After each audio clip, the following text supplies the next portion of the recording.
There are two things I know about Chinese cars. One, they're here to stay. And two, they're getting better all the time. If you're one of those people who thinks the Chinese invasion is all about making a quick buck off some badly made cars, well, there are more and more examples to prove that theory wrong. GWM is a newcomer to South Africa, but they've been around for almost 30 years and are one of China's top 10 manufacturers. Inside China, they've had top-selling cars and have seen growth despite the global economic tantrum. It may be down to clever management and big investment, but it's also thanks in part to its cars, like this C20 R. Although the first impression isn't exactly good. It's not bad looking, in fact, it's quite attractive. It's just not very original. Unfortunately, the stigma that Chinese design is more knockoff than new has followed this car, because when you see it, you don't think, there's something I haven't seen before. You think, there's something that looks remarkably like a Suzuki SX4.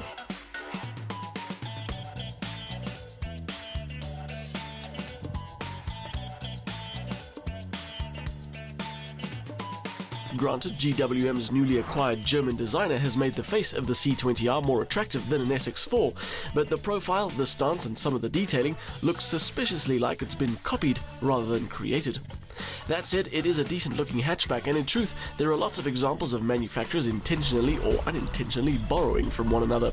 Just look at the front end of a new Ford Fiesta and any Aston Martin, or compare the back ends of a BMW 1 Series and a VW Polo.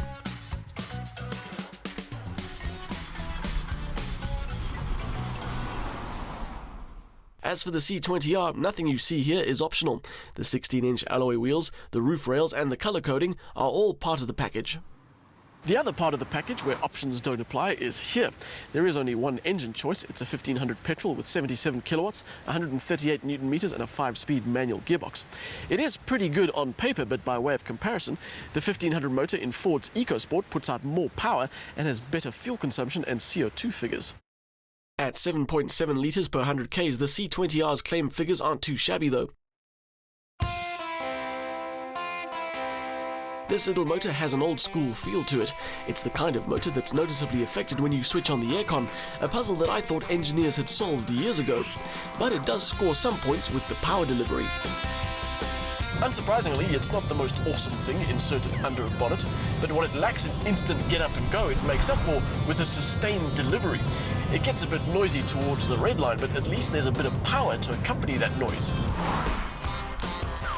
It suffers a little with uphills if you don't concentrate on your gearing, and it's not a fan of being loaded up, but on its report card I'd write good effort rather than could do better.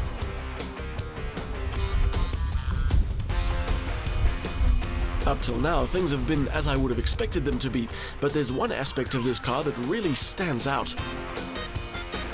That slightly disappointing engine aside, the C20R really does feel good.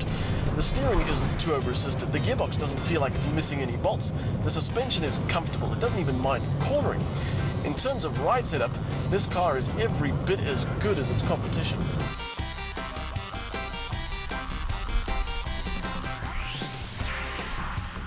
It's undoubtedly the C20R's strongest point, and considering some of the other Chinese cars I've driven, it's bordering on exceptional. There seems to have been a real effort made to ensure that this car feels as good as it possibly could, because there really is almost nothing to fault.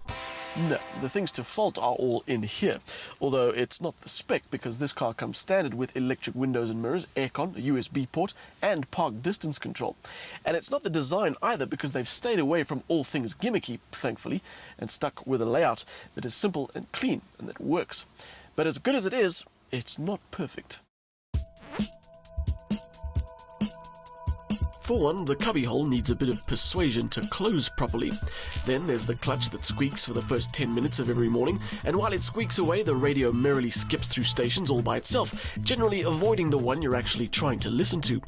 Those little things combined are like automotive Chinese water torture, not enough to irritate on their own, but exceptionally annoying when added together.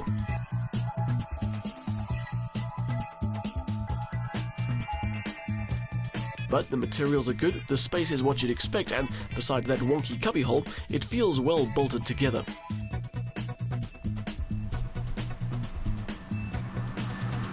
For 155,000 Rand, the C20 R is a comfortable car with a generally good drive.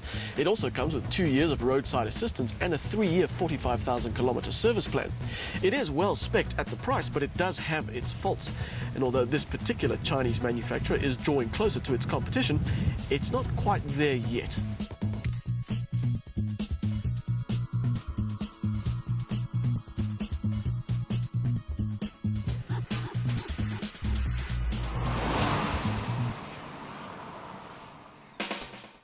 The 1500 motor isn't the most lively thing on the road, but it does have consistent power delivery and is generally fine around town. It's well spec'd and feels as good as the competition, but its interior faults let it down.